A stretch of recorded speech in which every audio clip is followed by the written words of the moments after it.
You are listening to the Fringe Radio Network. FringeRadioNetwork.com.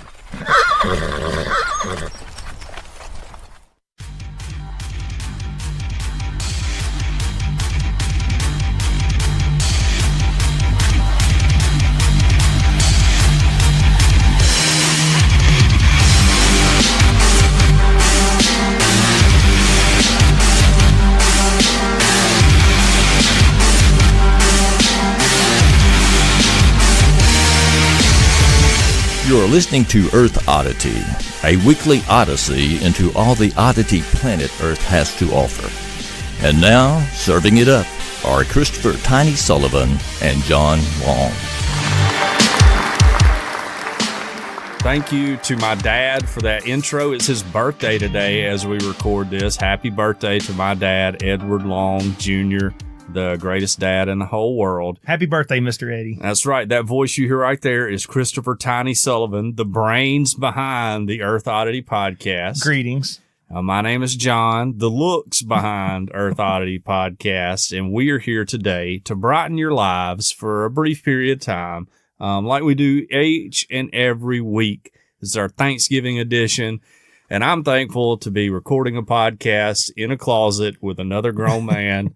Whom I consider to be a friend. How you doing today, Chris? I'm doing pretty good. I'm doing much better now that I'm sitting in said closet recording said podcast. Yeah. Started the day with a funeral. Oh, yeah. And after that, I went to a birthday party for a 90-year-old man. Circle of life.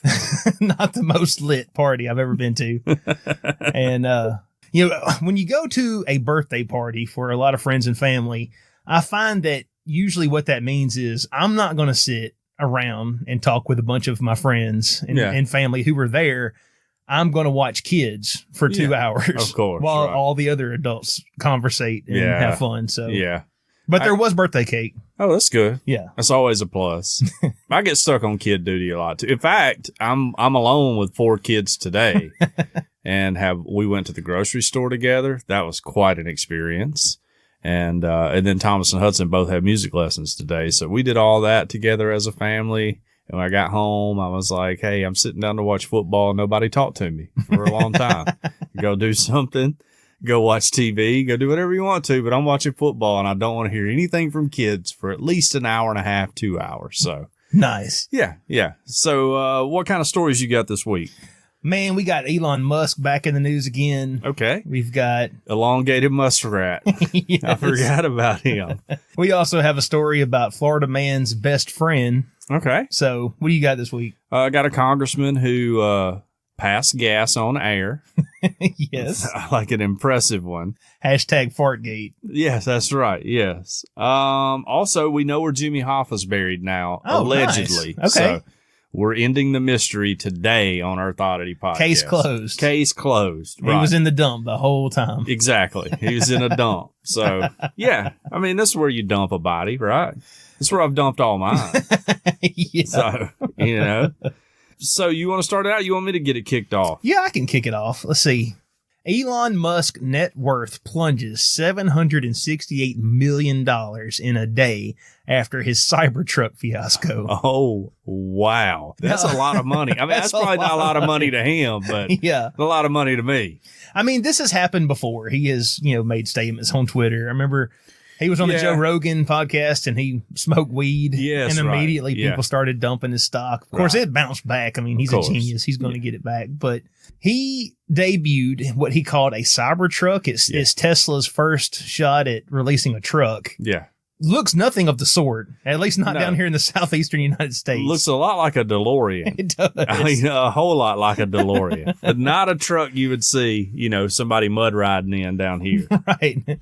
But anyway, this story comes from The Guardian, and it starts off, does the act of someone's net worth plummeting make an actual sound? If so, then for Elon Musk, it would be the thonk of a metal ball splintering the purportedly unbreakable glass of his long-awaited Cybertruck. That was a great clip. It really was. But like I said, we need to give Elon credit for creating a metal ball that will break unshatterable glass. That's impressive. I know. Yeah, very impressive. Like, if I was Batman, I think I would fire Lucius Fox and hire Elon Musk to build my armory. I don't know Lucius Fox in Batman lore. I thought Alfred did everything. Well, now he's only in the Christopher Nolan movies. So, oh, okay.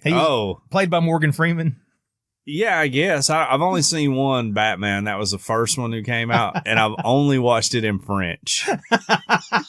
In French class. And the only thing you see what I got to work with here? See this? The only thing, this is when I think Michael Keaton was Batman, right? Yeah. The only thing I understood the whole movie is when the guy goes, "Who are you?" And he says, "I'm Batman." It was like, "Qu'est-ce que tu vas?" And he goes, "Je suis Batman." Like that. And that's the only thing I understood the whole movie. Okay. Thank you, French, too. All right. Another reason to learn French if you're in small, rural Northwest Alabama. Well, anyway, it says Thursday's unveiling of Tesla's latest electronic vehicle hit a snag when the company's chief designer, who came out there in his skinny jeans and his black t-shirt, they had just got done saying that it was bulletproof. Right, bulletproof. And they don't fire a gun at it. But Which would have been the smart thing to do. But they get this guy with a metal ball to throw the metal ball at the glass. Yes. And it doesn't shatter everywhere, right? But it definitely ruins definitely cracked the glass. Yes. Which a friend of mine sent me the clip. Was like, you got to watch this. And so when he reared back, I was like, ball's about to bounce back and hit him right in the face. You know, that's what I thought was going to happen. And I was pleasantly surprised that it just busted a window. He had just got done saying it's literally bulletproof to a 9mm handgun. Okay. Well, if that's the truth, then maybe they should have used a 9mm handgun. Yeah, definitely. And not a cannonball. Right. Yeah. But anyway, the guy picks it up and does it again, and it just smashes another window. You know, after they went off stage, he was like, "Man, I told you not to throw it so hard. You know, I just toss it. That's all you had to do was toss it." He said, "Well, at least it didn't go through." That's the plus side. And then he later on Twitter tweeted out, it says, "We threw the same steel ball at the same window several times right before the event, and it didn't even scratch the glass." Sure, Elon. Yeah, right. I bet. Yeah. You weakened it. That's like when you can't get a jar open and you try forever and you hand it to somebody else. You hand it to your wife and she just opens it first and you're like, try. "Okay, I loosened it up for you." Yes. So he lost $768 million. In probably, stock sale and prices. Again, yeah, I'm sure it'll bounce back, but his stock, it says, dropped 6% right after they did this demonstration. Lord. Like, real time. Yeah. Right after that, it dropped 6%. I wonder if it was just because of the ball stunt or because the truck was really ugly. It didn't even look like it had a bed on it. I don't know why they're calling it a truck. Yeah. Like you can't haul any lumber in the back of it or whatever, or put kids in it and go down a dirt road. It looked like DeLorean with big tires. With big tires. That's exactly what it looked like. Yes. Yeah. And I'm actually excited about, electric car technology. I think that's really cool and we came a long way. Mm-hmm. And it only makes sense to move into trucks. But they should have, if this is a truck, I'll eat my hat. That is not a truck. No. It's more of an SUV, I guess, maybe. It looks like a triangle on wheels. Yeah, it's like we stuck two it looks like a truck my kid drew in second grade. Yes. That's exactly what it looks like. With two smashed windows. With two smashed windows. Golly. Yeah, like, hey, you're a genius, and everything, Elon. Yes. I know you love the podcast too. And we've been longtime supporters of you, but we gotta work that out before we get out on stage at the nerd convention and embarrass yourself like that, I hope his dragon capsule, what if it's up there in space and a little micrometeorite hits it and shatters the glass out? Yeah. That's wild. It's just wild. Man. But, I hope he's able to recover from his $768 million loss, Well, for him, that's like, it's nothing. He's a billionaire, right? Yeah, it's like lighting a dollar bill on fire to him. It's no big deal. He's good. He's good. Yeah, he's fine. He's not going to miss a meal or anything. or be able to not. I saw also that one of SpaceX's rockets blew up this week on the launch pad. Really? Yeah. Because that happens occasionally. Yeah, sure. In space programs. And rocket science is hard. Very hard. But if you want to, at some point, you're going to need to put astronauts on those. Right. And when that happens, you can't have them blowing up. No. We've had that happen a few times. Let's work all the kinks out before we do that. Yeah. But rocket science is real hard. That's why we hired a bunch of Nazis to do it for us. You know? And that's also why we don't talk about that enough, That's also, doesn't matter what you're doing, it's not rocket science. That's right. Yes. Or as a friend of mine says, it's not rocket surgery. So, well, let's move on here to one of the great mysteries of the whole 20th century, which is, where is Jimmy Hoffa buried? Right. People have said he's been buried under the end zone and Giant Stadium. They've said he's buried in some field in the middle of Illinois. Nobody knows where Jimmy Hoffa's buried until I was going to say, we've had psychics come forward telling us where he is. Right. So far, they've all failed. Right. Yes. And so now we know. We know. Thanks to the Atlanta Journal-Constitution. And Earth Oddity Podcast. In a collaborative effort. And we've worked together on this story. A leading Hoffa expert, author Dan Moldea, says that new evidence could solve once and for all the mystery of Jimmy Hoffa's disappearance. Okay, you said evidence there. I would like everybody just to keep that in their mind. Evidence. Okay, proceed. Right.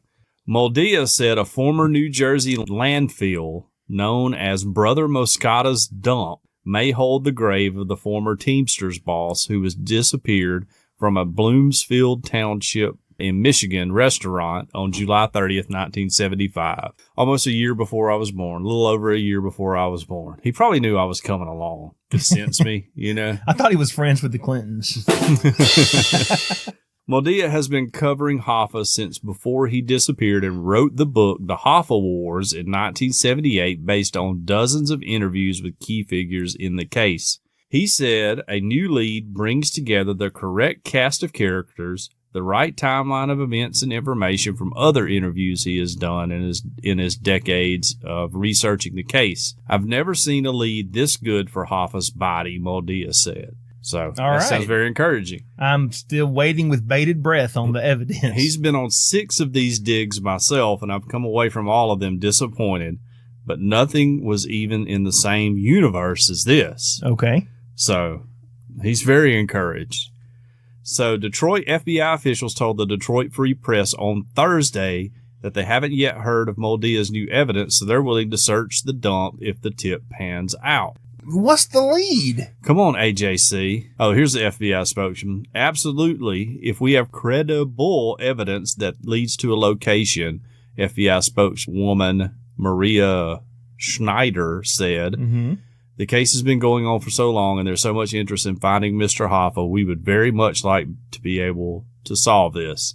So Moldea's latest information, his lead, comes from Frank Coppola. Okay. Whose father, Paul Coppola, was a partner in the dump at the time Hoffa disappeared. And the younger Coppola said as his father was dying in 2008, he recounted what happened so that Hoffa's family could eventually recover his remains.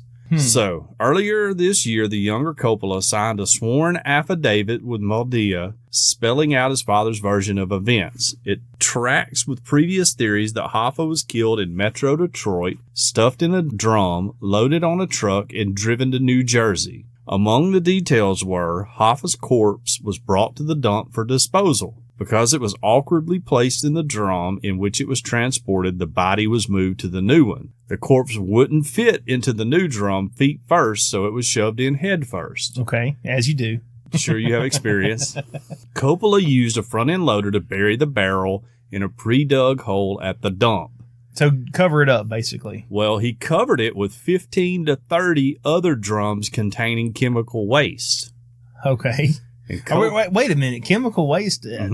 I thought we don't treat that a little more careful. Well, this is 75. We were dumping it in like rivers and people's backyards. We didn't care. Toothpaste. Yeah. Coppola buried a marker over the spot that should be easy to find. Okay, now hold on a second. Time out. if you're trying to hide a body, why would you ever put any kind of marker over a grave that you don't want anyone to find? I don't know. Okay. It says the elder Coppola even showed his son years later the spot of the burial according to the sworn affidavit. The younger Coppola has agreed to take a polygraph test and to cooperate with law enforcement. Modella and Coppola recorded an interview with Eric Shawn of Fox News, which published his account of his research in the case. The dump, which is now formerly known as PJP Landfill, covers about 87 acres on the east bank of Hackensack River in New Jersey, the Hackensack River in Jersey City, New Jersey, and it's about 3.5 miles northwest of the Statue of Liberty. So, now, so that's where Hoffa is. Everybody quit worrying about it. We know where he is. Or the son here wants to get all this chemical waste and dirt cleaned out of this dump so he can turn around and sell it for a real estate development or something. And this is his way of getting it done. Brilliant. Either way, we're going to find out soon, you know. But the skeptic in me has to think that, yeah, you wouldn't be marking the grave of like Jimmy Hoffa. And then what, you tell your kid, hey, right over there, that's where we buried Jimmy Hoffa. And then it doesn't get out. You don't go to school the next day and tell all your friends, hey, I know where Jimmy Hoffa's buried. He waited until he was dying to tell his kid, which was in 2008. So his kid sat on this information for what? Almost 12 years now, right? Before he comes out and goes, hey guys, guess what? Jimmy Hoffa's buried right here. You know, don't you go out there and just dig it up yourself first? You know, well, I guess it depends on if I have access to a backhoe or not. You would think you can get one. You can rent one of those, right? Right. Yeah. But I mean, if somebody told me right now, hey, I know where this buried treasure is. Yeah. Let's go dig it up. I'd be like, you know, I'm going to have to get some money together before I can just go rent a backhoe, you know? Let's put it on the card. I'm going to need some help. I'm going to have to talk to my buddy Phil. That's who we call you. Yeah, that's who we would call. Hey, Philip, we need to borrow a backhoe. You got a lot of money, but we don't. Yeah. Could you help us out? We need maybe like a dump truck, a few backhoes, you know, some people who actually know how to run them. You know, remember that time you helped my father-in-law move that playground? Way more work than that. More involved. A little more involved. Tiny's looking for a treasure, and I was just wondering if we could borrow a lot of heavy equipment for free. We'll pay for the fuel after we get the treasure. Yes. Yeah. We'll give you all the credit for the fine, so long as we get all the financial assets. Yeah, you don't need the money anyway, so just let us have it. Yes. Yeah, maybe he is buried there. Jimmy Hoffa's buried there. I don't know, but I'm skeptical. I think you're like, hey, Daddy was burying chemical drums all over this property, and we can't sell it now because the EPA is going to make us clean it up. Let's get the FBI in here to start hauling off a bunch of dirt for us for free, you know? Right. And then when they don't find him, it's like, oh, my dad was a liar. Yeah. Oh, goodness. My dad lied to me, you know? Yes. And you're like, well, you know, good thing we got all these chemical barrels cleaned. How does $5 million sound for this property we got here? Somebody come build a bunch of garden homes in it, you know? Yes. I mean, I'm woke on this. Garden homes with garden gnomes. That's right. Well, see, I would think you could do some good garden home developments in New Jersey because it's the garden state. Oh, there you go. There you go. That's their slogan. Yeah. Well, of course, we're Alabama the Beautiful, so that doesn't always mean things are true or not. Although Alabama is beautiful. Except we have people who litter all the time. Yes. Like we have the most litterers of any state in the union, I would say. And we have also one of the most eco-biodiverse states in the United States. And people just throw beer cans and like McDonald's sacks out in the road all the time. Well, maybe that's why. Maybe so. I mean, the bacteria? Maybe so. Maybe so. I hate it, though. When I think of Alabama the Beautiful, I think of Alabama the Beautiful as in, like, culturally beautiful. Okay. I think of women, personally. We have some smoke show women down here. I mean, unreal. Where else in the Union can you go to a flea market and see a 7-year-old kid running around in a diaper drinking Coca-Cola out of a baby bottle? Kid in a diaper. Yes, drinking Coke out of a baby bottle with a butterfly knife. And his mama looks like she should be on the runway somewhere. That's right, true. And her husband built like a cannonball wearing a tank top. Oh, yeah. Shaved head, goatee. You know, rebel flag tattoo, probably. Harley shirt, sleeves cut off of. Yes. Yeah. No. Alabama the beautiful. Alabama the beautiful. That's right. We dare defend our rights. Yeah. There we go. Come on. They should put us on the tourism committee. They should. For the state. Kay Ivey, get that fired up. Well, anyway, our next story here. Here on Earth Oddity, we try to keep an eye on AI because we know it's coming for us. It's only a matter of time. Yeah, it's going to kill us all. Had a discussion with one of our listeners, John Myrick, about that this week, about how AI will one day kill us all. Yeah. So, yeah. Anyway, so this is just, I guess, latest here. High-tech Japan uses AI in a song to welcome the Pope. Okay. All right. This comes from Tokyo. Is it Gangnam Style? That's Korea. Oh, okay. All right. Yeah. I'm sorry. Says a few aspects of life escape the touch of high-tech in cutting-edge Japan, including an official song written to welcome Pope Francis when he visits Japan this Saturday, which I guess that's today. Oh, yeah. That's right. He's there. Written by Jun Inoue. It sounds right to me. That's Nailed perfect. The song, Protect All Life, The Signs of the Times, is based on the theme of the Pope's Japan visit and was partly composed using artificial intelligence. So Protect All Life. So Yes. It's an anti-abortion theme song is what it is. This guy's trying to get canceled is what is happening. Maybe. Anyway, it says that he, a producer and composer who has written for top bands such as Arashi, Oh, well, know them. Yeah, and big he is fan. and he is Catholic. He agonized over using the AI program, but he finally decided to include it because the history of music and technology were intertwined. That, and he was totally drawing a blank. Let's just say, yeah, had a little On bit the of writer's chorus. block. Yeah. Had a little bit of writer's block. Okay. He says, I thought I should give everything I had to the song, and so I decided to put in all the cutting edge technology I had, he told Reuters. He shares composing credit with Amadeus Code AI. Okay. The song, which was written at the behest of Catholic Bishops' Conference of Japan, will be played at masses in the city of Nagasaki, as well as Tokyo, and comes in several versions, including instrumental and karaoke versions. And this is the part that I love here. There are also dance steps and stylized hand gestures Sure. that are the Japanese Sign Language version of the lyrics, and a teaching video posted on the official website for the Pope's visit. I did everything I could to get this video to play, and I couldn't do it. So Aw. I'm going to try again later. But NOU hopes worshipers at the public masses to be held at stadiums will sing and dance along with the song. While the footwork is simple, consisting of side-to-side steps in time to the music, the sign language may take a bit more time to master. There are a lot of people who live in a world without sound, and I would like them to understand the meaning of the lyrics and the message, he said. Theme songs for papal visits have been composed before. One has been unveiled for Thailand, where Francis will visit before Japan. His visit is from November 23rd to the 26th, which will also include Hiroshima, and is only the second papal visit to Japan, the first since John Paul II 38 years ago. Okay. So I imagine, anyone out there familiar with Baptist Youth Group, I imagine just, you come from heaven to earth That's doing the right. motions. Yes. Yes. It'll be something like that. God is an awesome God. He reigns. Yes. Which, this is nothing to do with this. But do you remember like a guy, his name was Carmen, and he was like a Christian singer, and he was like very mysterious or whatever? Of course I remember Carmen. Okay. I grew up in the 90s. Okay, yeah, I was thinking too, like, he fell way off. I haven't heard of him in a long time. Is he still alive?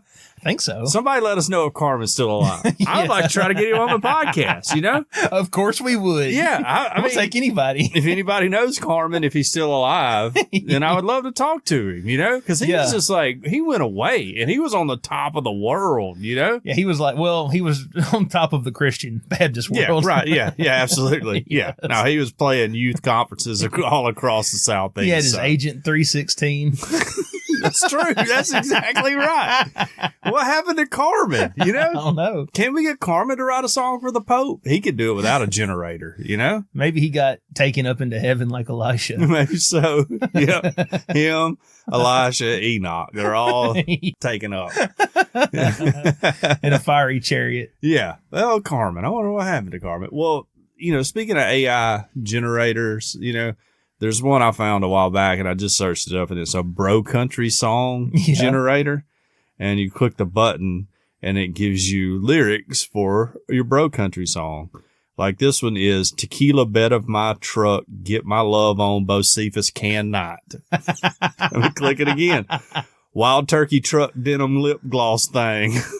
That's not a real song. No, but that's amazing, isn't it? You just that AI come up with that just right now. Yep. Okay. Goose Dodge dirt road straight Heine moonlight. Anyways, I could read them all night long. Let's see what the last one is. We just need to find the Catholic Japanese version of this. Yeah, I don't know if the Pope would really like me saying, get my buzz on Dodge, get my love on Can late at night. So, yeah. All right. Lone Star bed of my truck, baby, 2 Chainz thing, moonlight. A lot of moonlight going on in bro country, apparently. And also the 2 Chainz thing. You can see how hip hop has also influenced country music. That's true. That's true. You know, which I'm all for the blending of music genres. I think that's a very cool thing. Some country traditionalists hate it, and I kind of understand because I don't really like bro country, but right. I think the more we can just get to one, it's all one big song anyways, as my friend Bill Walton says, but that's beautiful. It's all one big song. It's all one big song. So we're all playing one big song here, whether it's Carmen or the Pope guy over here in Japan, or the Dead or whoever. So, but I hope the Pope enjoys it. I would like to see the Pope doing the dance with him, yes. You know, with his robe on and all that. This Pope, and I'm not a Pope, you know, I don't know a whole lot about papal tendencies or anything. Right. But he's not a big hat Pope. You know, he never wears the big hat, does he? I'm like you. I haven't really kept tabs on the latest Pope. He wears like the skull cap do-rag looking thing, you know, more than anything. It's not a yarmulke, but it kind of looks like a yarmulke. Well, like the big Pope hat, isn't that for masses that he conducts? I guess. At Versailles or wherever. We need to get Squirrel on. You know, he would know. Yes. But yeah, I don't know a lot about the Pope, but if I was a Pope, I would be all out big hat all the time, you know, over everybody. The biggest hat. Yeah, the biggest one you can get me, the biggest one I can legally wear. Like, give me the same one Peter wore, you know? That's what I want, right? I want the one Peter wore. Break it out. I know y'all got it in a safe or something here. With 2 drink cans on the side. That's right. I come out on the balcony there, you know, like the square. And I had my hat on with 2 beer cans on the side of it, like blessing the people and get some sips of beer. That'd be great. This is why I could never be Pope. You know? Right, yes. It'd be all jeweled up too, of course. Yeah. That'd be pretty awesome. Oh, man. That's hilarious. All right, well, let's move on to a real life hero. We don't have a lot of heroes in the world anymore. There's Tua and the Pope, and that's about it. You know? The rest of them are working for Disney. It's true. A hero doctor saves a man's life after sucking urine from his bladder mid-flight. Oh, my. Oh, yes. Okay. There's video of it, too. So check the show notes. Now, whoa. What's that link again? This is from the express.co.uk. Okay. It's a legit site. Okay. Okay. A doctor has dramatically saved an elderly man's life mid-flight after sucking urine from his bladder. The shocking situation was caught on camera and has quickly gone viral. No pun intended. The incident occurred on a China Southern Airlines plane which departed from China to New York on the 19th of November. Flight attendants were walking around the plane at around 1:55 a.m. to ensure all passengers were comfortable. It was then that the head of the cabin crew was alerted to an elderly passenger in urgent need of medical assistance. After going over to check on the passenger, the head of the cabin crew found him in a cold sweat. Cabin crew then searched among other passengers for a doctor and made the man a temporary bed in the crew area. After an announcement, Dr. Zhang, a vascular surgeon, rushed to examine the man. He found the man's bladder was filled with around 100 milliliters of urine, and he was unable to urinate himself. Sounds like Pawpaw spent a little time in the airport bar before they took off, you know, knocking back a few brewskis. And he just wasn't able to go number one. If the urine was not released quickly, the man's bladder could rupture, leading to potentially fatal consequences. That would be bad. Yeah. Thinking quickly, Dr. Zane knew he had to drain the urine, so he started preparing equipment he needed from what was on board, including a portable oxygen mask, a syringe needle, a bottle milk straw, and tape. Okay. It's a MacGyver right here, you know? Yes. Well, I'm so glad that he was able to have the tools necessary to perform this without having to, Yeah, right. do this manually. Yeah. Well, I mean, if I was old man, when he was like, look, I'm gonna suck the urine out of you, I'd be like, let's land the plane, y'all. That's just, This ain't no rattlesnake bite. right. I'm Baptist. I can't let you do that. You know, they'll never let me back in church. I can't let you do that, sir.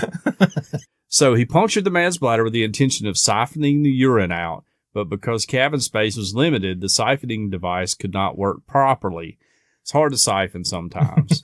I've siphoned gas before. We all have down here in the South. It's just what you do. You don't have any money. You got to get some gas, go to your neighbor's house. It's called a loan. Everybody knows that. The bladder was so inflated that the pressure made drainage difficult. And it was then that Dr. Zhang thought to suck the urine out using his mouth. Oh. And he said it was the best way to control the speed at which the urine was discharged. Why do you care about the speed? Let's get it out there as quick as possible. I don't know. I mean, I'm no doctor. He used a tube to suck out 700 to 800 milliliters of urine, and the man's condition improved. For the next 37 minutes, the doctor sucked out the urine, spitting it into a cup to ensure the man's bladder was empty. This man needs a medal. Absolutely, he does. Oh my gosh. Absolutely. Because, if I was a doctor, I'd be like, You're going to die. looks bad for you, sir. I don't think there's anything we can do for you. Would you like to give me a message to relay to your wife and children? Yeah. The crew poured the urine in bottles so that Dr. Zhang could see how much urine was discharged and get a clearer idea of the patient's condition. His quick actions ensured the patient was in a stable condition until the plane landed and he was able to get medical help from a hospital. Flights can often be the site of medical emergencies, according to this article on this webpage, which reloads every 10 seconds. So, Right. Anyways, that's hero actions right there. It really is. That'll get you in a boy's life. Yeah. For sure. And we need more people like Dr. Zhang in the world. I should probably be more like Dr. Zhang in the world. Coincidentally, Dr. Zhang, he happens to be R. Kelly's doctor as well.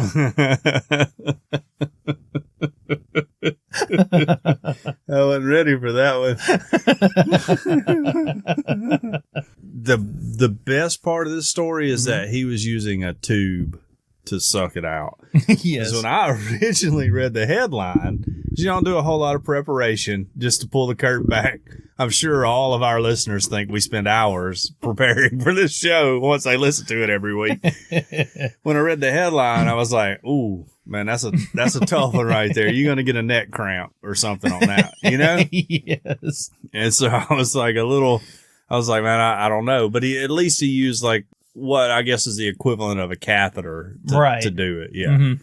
Yeah. But, like if you're siphoning gas or something, once you get it going, it'll just keep on coming out. You know what I'm saying? Well, if you, yeah. Once it's got that vacuum. Yeah. Once you get the vacuum started, which just a little tip. Well, he was worried if you about blow in there first, it'll create like a backflow, and that'll help get it started without you having to get it all in your mouth. Just in case anybody ever has to siphon some urine or gasoline out. I don't know if Dr. Zhang knew that, but I would have blew in there first. I bet you would have. I would have given it a little blow. Right. That's what you got to do. Of course. Everybody who siphons knows that. My papa taught me that when I was like 5 years old. Okay. Yeah. Okay. That's just what you do to get it started. Everybody knows. So, anyways, thank you, Dr. Zhang. Yes. I hope you're on every flight I ever fly on for the rest of my life, Yes, absolutely. And I don't know if this counts as a Mile High Club thing, but I would claim it if I was you. Well, John, what do you think about like car thieves? It's like terrible, isn't it? Yeah, but nobody's really looking to steal my car, so I don't worry too much about it, Yeah, but especially like, there's a lot of, there's some people who don't have cars, but if you do have a car, that's how you get to work. Sure. That's how you take your kids. Yeah, thievery in any kind is never good. Right. General statement, yeah. And outside of stealing food to feed your family, And if someone gets your car, that creates so many problems for people. Right. But what if that car thief is a cute little Labrador puppy dog? Oh, okay. That changes it a little bit. Don't that shift everything 180 degrees? Yeah, that does. Florida dog left in car drives in circles for an hour. Oh, wow. Now, this is This is Florida man's best friend, Florida dog. Florida dog. Yes. Okay. This was from Port St. Lucie in Florida. Okay. Florida authorities say they responded to a rogue vehicle spinning in reverse around a suburban cul-de-sac with a lone culprit inside, a black Labrador. News outlets report. I didn't see them. I didn't see the police responding when a white Labrador was in there. That's just... goodness, black labs matter. Everybody knows this. Yes. Goodness gracious. News outlets report residents called police Thursday after seeing the dog trapped and clamoring around in the car as it spun in circles in the neighborhood. Police say they think the dog's owner stepped away from the running car, and that's when the pet knocked it into reverse. Neighbor Ann Sebel says after she watched the furry speed racer take out a mailbox and a trash can. She says that the dog was in high spirits after being rescued, adding that it jumped out of the car wagging its tail. Of course, it was so proud of itself, I bet. Police stopped the joyride by punching a passcode into the driver's door, and no one was hurt. So it had one of those like keypads on the door. Yes. Sounds like an old Ford Taurus or something, right? I know. Yeah, okay. So, and there's a video with this. I watched the video, and I feel like I could have gotten in the car. We discussed this. For an hour, right. There was cops, there were firemen, and they were all just hanging out watching this dog go around. Well, they were all like, look, I got to get this uploaded on my Snapchat first, guys, before we do anything. Yes. I got to get some good footage of this. There was nobody in a hurry to stop this car. Right. It's just rolling around in circles. And, I mean, I know it wasn't going fast, but if I knew the passcode, I could get into that car real easy. Right. Yeah.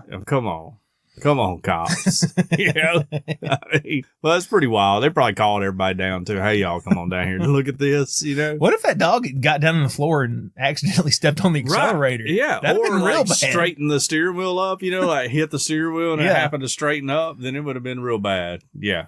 Or maybe the dog would have headed on down to the pet store, I don't know. Parked up and went in and got him some food or something. I think there was a guardian angel watching over that dog that day. Had to be. But it's pretty wild though, Yeah. Yeah, I feel like an animal would be the only thing that would steal my car too. I actively try to get it stolen and no one will. So right. Whatever. If someone's stealing my car, it's because they need to get somewhere fast. And there's nothing else to say. Yeah, there's nothing else around. Okay, so this is the next story here about Representative Eric Swalwell, right? Isn't that how you say his name, Swalwell? I believe so. And he appeared to break wind live on the air. So there's a video. I'm sure you've seen the video. If not, check our show notes or just Google it. It says, Representative Eric Swalwell appeared to pass gas while talking to MSNBC host Chris Matthews about impeaching President Trump. So far, he says, the evidence is uncontradicted that the president used taxpayer dollars to ask the Ukrainians to cheat, the California Democrat said, before an audible farting type sound could be heard. The congressman soldiered on despite the brief distraction, which could have been a technical glitch, they say. Yeah. I don't know what kind of technical glitch is that, Swalwell is a former 2020 Democratic presidential candidate, and he dropped out earlier this year after saying he did not see a pathway to winning the nomination. Well, if you're dropping bombs on live TV, that's hard. Yes. Hard. But he kind of he hesitated, Yeah, right. Yeah, no, in the middle of it. He definitely did it. As someone who's farted many times, his reaction was that of a fart.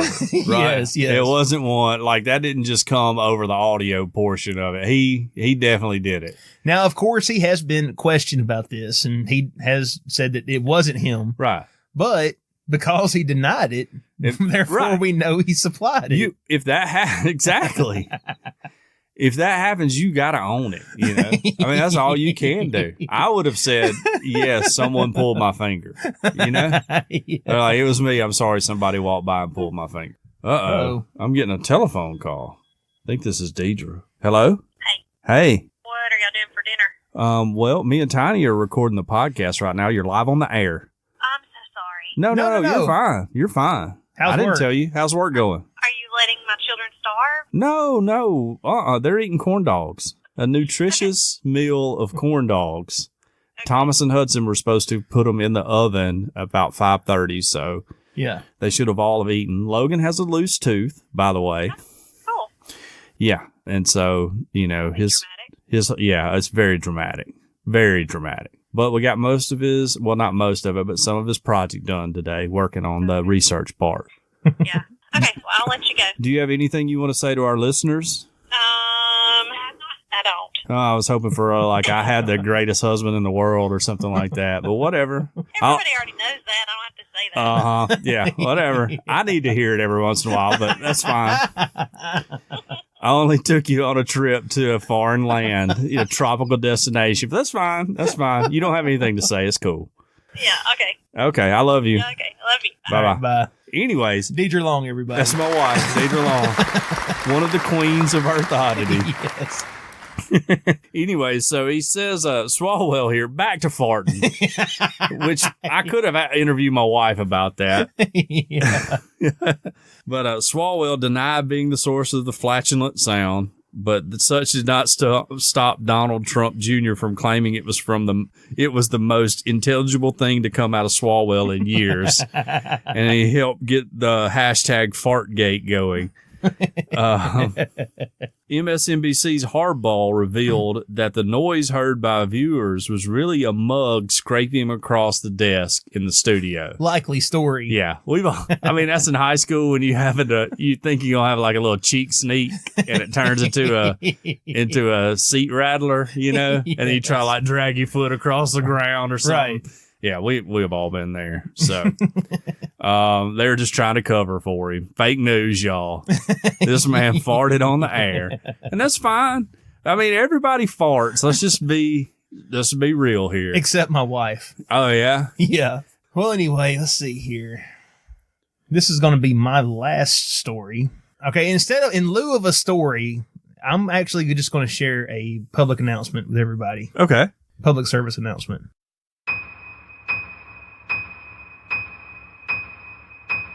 I'm on meth. I'm on meth. I'm on it too. So am I. So am I. I'm on meth. Meth is not someone else's problem. It's everyone in South Dakota's problem. And we need everyone to get on it. Heck yeah. I'm on it. I'm on it too. Meth. We're on it. South Dakota starts sounding like a lot more fun place to be. No. There's no way that's going to be misinterpreted. But anyway, South Dakota's new slogan, Meth, we're on it. Mm-hmm. You can find, they got a website here that came up in that ad. You can go to ownmeth.com. All right. And learn all about it. Okay. And so that's their new state slogan to prevent people from being on meth. Is to just go ahead and have everybody declare they're on meth so they actually don't try meth. It's really brilliant, when you think about it. So, Yeah. that's fine. I'm on it is a pretty, hey, Tiny, I need you to do this for the podcast. I'm on it. I'm on it. Right. Right. Or, hey, we need you to do this at work. I'm on it. Right. Yeah. Yeah. That's pretty normal. Uh-huh. But you usually don't preface that with meth. Right. Well, I just feel like maybe whoever they paid to do the ad campaign here, Uh-huh. they were like, let's take the easy way out here and let's do something very simple. And then no one anywhere thought to say, hey guys, this is saying meth, I'm on it. And we got a lot of people going, I'm on meth in the commercial. Maybe we need to rethink this. Well, when I spoke to Governor Christy Noem, she told me that it was that or meth, is it in you? Oh.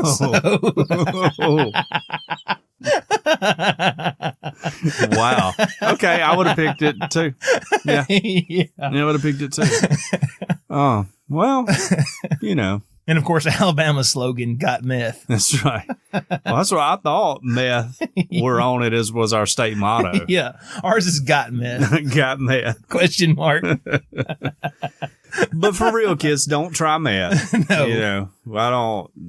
Nobody's success story begins with, I got on meth and my life really turned around for the better. Right. So let's not get on meth, kids. Well, let's talk about some elite athletes. Okay. I love sports. Everybody loves sports. That's normal, right? Right. So a soccer manager in Europe here for Inter Milan, his name is Antonio Conte, says he advises his players how to have sex as part of his training regime.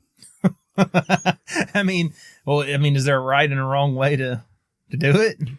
I would say there's definitely a wrong way to do it, right? How does it affect the game? Well, he says the Italian who took over at San Siro during the summer has developed a reputation for his detailed methodology. Sounds a lot like Saban, by the way. Cesc Fabregas, who played for him at Chelsea, said he is meticulous. However, the 50-year-old's admission that his management techniques extend into the bedrooms of his players is a new and surprising insight into the level of detail that he is willing to go to for marginal gains.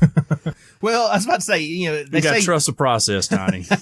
They say marginal. Yeah. But this will play out on the field if it really works or not, right? Well, look, I'm going to read to you what he says, and I'm pretty much an elite soccer player, okay?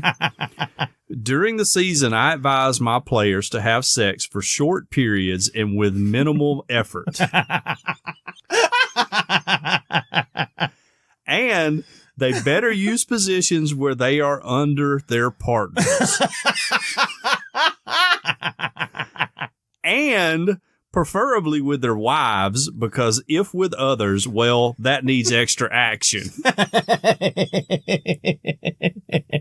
Conte's intrusive method of man management appears to be working. Since the former Juventus and Italy boss took over at Inter, the team has lost just 3 matches in all competitions and won 10 of its 12 Series A games.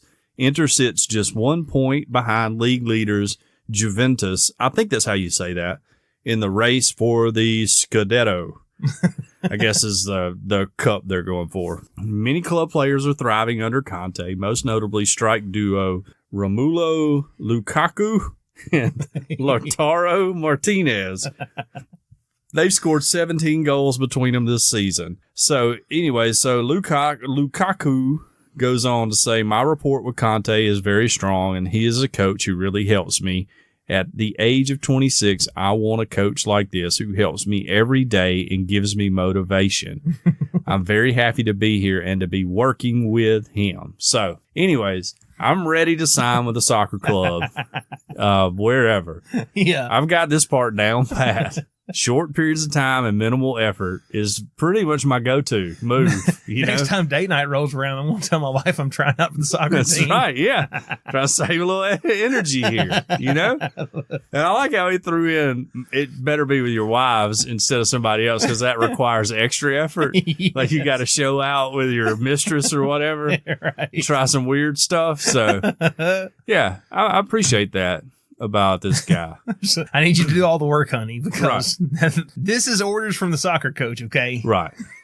Well, I've heard tale of football coaches telling their guys not to overextend themselves the night before a game or whatever. You don't have as much energy as possible, right. Or like if you're in baseball and you're on a streak, and maybe when you got on the streak, you weren't having relationships with your significant other, then you don't have relationships until the streak ends and things like that. But never like a regime or like a training regiment. That's what I'm trying to say. Yes.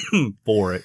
Man. So, anyways, just remember, minimal effort. She better be on top, by the way, and short periods of time. I got all those down pat.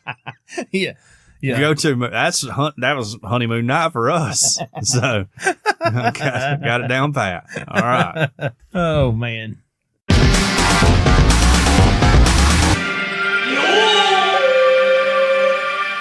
Okay, we want to thank our sponsor, world famous Cajun Curl Bayou Blended Spice, for their support. Check them out at CajunCurl.com. You can order the spice and the Cajun Curl cutter for potatoes all right there on CajunCurl.com.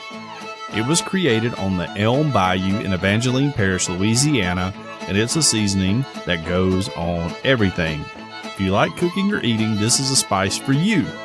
Cajun Curl Bayou Blended Spice goes well with chicken, beef, pork, potatoes, eggs, and anything else you can think of putting it on. The spiral potato cutter is absolutely amazing. It's easy to use, it's easy to clean, and it will allow you to make your own chips using the Cajun Curl spice.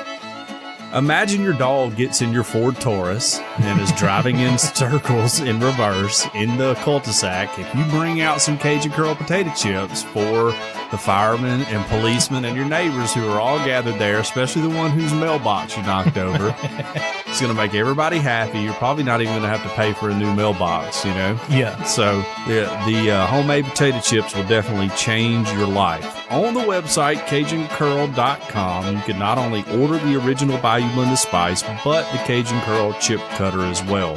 Also there, you'll find recipes that are absolutely mind-blowing, and you can locate your nearest retailer or order your own. If your local grocer doesn't carry world-famous Cajun Curl Bayou Blended Spice, ask them to start stocking it. Here locally, it's available at Vowels Fresh Market on Skyland Boulevard, South's Finest Meats, the March Mart in downtown Northport, and the Piggly Wiggly on Learning Wallace Boulevard. All their products are made in the USA, so not only do you enjoy the taste of Cajun Curl, but you also feel like a representative passing gas on a news network while you enjoy your meal. It's all natural, it's low salt, and it has a little kick to it, but it doesn't burn your lips. World famous Cajun Curl Bayou Blended Spice. Taste the spice, but not the heat. Check them out at CajunCurl.com and use our promo code EOP10, that's EOP and the number 10, to get a 10% discount. Because we ask that you use the spice, but we don't ask you pay full price. That's right. Okay, our latest review comes to us from Matt TSB. Okay. On Apple Podcast. I know Matt. I bet you I know Matt. Well, let's see. Okay. This review is 5 stars. Excellent. Titled Fun Podcast and Great Anecdotes. All right. For those of you who don't know what that is, I believe it's a garnish for a salad. Yeah, right. Yeah, absolutely. Yeah. I thought it was what you put on pizzas, the little fish. Yeah. Okay. Anyway, started listening because I go to church with both of them and wanted to see what it's about. Oh, this could be bad for us. To my delight, it's a very funny podcast that never fails to make me laugh. All right. I listen such a hard word. I listen regularly because I have a very boring job, and this is a great way to pass the time. Keep up the good work. And P.S., John, not everyone in the college group are nerds. Okay. False. Matt, you are the sole cool person exactly in the college group. That's true. Yes. I don't even remember saying this is who I thought it was, when he said it, because he told me he listened the other night. Yeah. When we were packing shoe boxes for needy kids, you know? And so I'm glad he left us a review. But he said something that I said, and I was like, man, I don't even remember the stuff I say on the show. I don't even know what all I can't said. be held responsible for what I say on a podcast. It's just verbal diarrhea. Yeah. It just comes out, and then I don't even worry about it anymore. I clean up and leave, Right. So, but no, I appreciate Matt. Matt's a really great dude. Yeah. Be honest with you, my wife thinks Matt is like an awesome guy. Cool. And she thinks that he's the pick of the litter out of the college guys who come. So it makes John a little jealous. Not really. Not really. I've just explained my sexual prowess. So I'm not worried at all. Okay. Yeah. I'm not worried at all. All right. But yeah, I love Matt. He's a good dude. And I'm glad that I've gotten to know him here over the past few months that Deidre and I have been working with the college group. Mm-hmm. So he's a good guy. So if we've learned anything here, Matt's cool. That's right. The rest of them are nerds. Yeah. And that goes for your hot blonde girlfriend too, Matt. I'm sorry. She's a nerd. But if they want to be cool, they can start listening to this podcast. That's right. And they won't be nerds anymore. Right. I mean, that's the thing. Matt's the only one who's actually listened that I know of. Right. Been a lot of people at church who said they were going to listen. I don't think that ever has listened. I think maybe that's worked out for the best. Probably. Yeah. We got one fellow church member who's designing us a logo. Should be here any day. You remember? Yes. You remember? We're going to have a logo any day now. Just waiting on it. Well, we want to plug our live show. That's right. which I It still is. haven't responded to on Facebook, by the way. Yes. I'm going to wait until the day before to say I'm going. I was just fixing to say there's a Facebook event. Mm-hmm. I don't know. I keep telling y'all because I know that y'all haven't heard me say this before, but you can go on there. You can click interested. You can click going. What I would really like for you to do is click invite friends. Yeah. And invite all your friends. So Every it'll one of pop them. up in their notifications That's that, right. hey, there's this thing going on. Yep. We're Yep. going to do a live show. It's going to be some odd news, but we're also working up some material. Mhm. We are going to be reading people's Christmas confessions. That's right. And we are going to be absolving them of any Yes. wrongdoing towards Santa Yeah. and putting them on the nice list. I'm going to be listing everything I hate about Christmas. Yes. So that may take up 30 minutes if I am able to give explanations as to why I hate it and everything, too. There's going to be cookies. There's going to be hot cocoa. Yeah. We're going to have a good time. It's on December 13th at Mhm. lunchtime, and we would like for you to come and hang out with us for a little while. Yeah. And it's not just because me and Tiny are trying to become famous and not have to work jobs anymore. That's only 60% of why we're doing Right. it. The other 40 is we want to help needy children and help needy families with furniture needs. And we're trying to raise funds to get bedding for kids. If only we knew someone who worked at a furniture company that could help us out. But right now we're just going to try to get donations. Yes. Yeah, So Friday the 13th, that's right. next month, That's right. SD Allen Ministries. That is at 1220 17th Street, Tuscaloosa, Alabama, That's right. 35401. Yep. Come on out. You can come on your lunch hour, 11 to 1. It's gonna Friday be the a lot of fun. 13th, you can wake up, listen to the new episode of Where's the Line? Aren't Yeah, they that's still right. dropping on the 13th? They are. And then come on over to our show. Yeah. Yeah.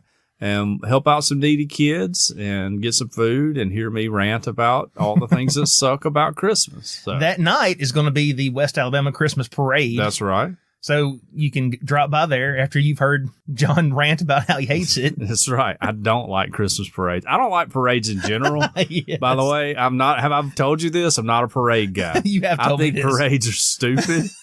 I think they're the stupidest thing. Let's all go stand on the sidewalk and watch stuff drive by. You know, it's And really they're bad dumb. for the environment. I don't even care about the environment in this regard. John don't care about the environment. In y'all. this regard, they're just stupid. You know, like even like the Macy's Thanksgiving parade where they have like the big Yes. balloons and stuff. It's stupid. Like, why do I want to go stand out and just watch this stuff come by? Well, you know? after you go to the Christmas parade on the 13th, the next night, Saturday, you can watch the parade on the water. Oh, and yeah, all the that's boats right. go by. Christmas on the River, right? Yeah, Christmas on the River is Yeah. December 14th. Yeah. So The weekend before is Christmas on the River in Demopolis, by the way, for all of our Demopolis listeners. all of our Demopolis livers. Yes, I have a liver bank down there because of Yes. my alcohol problem.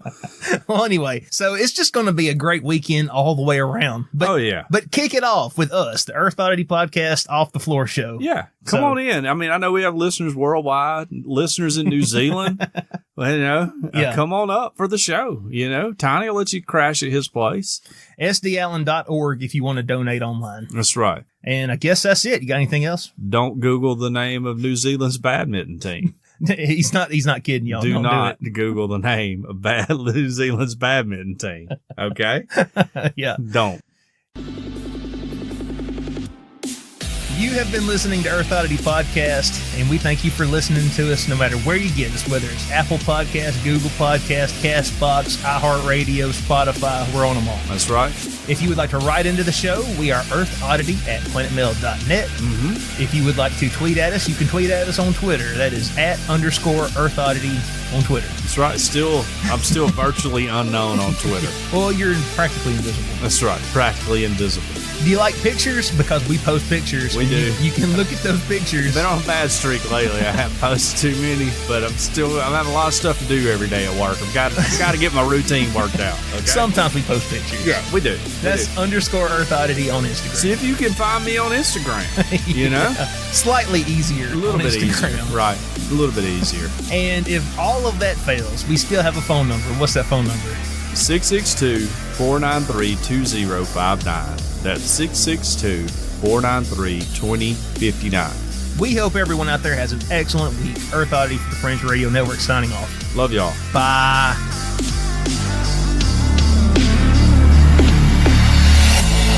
This has been a Very Odd production.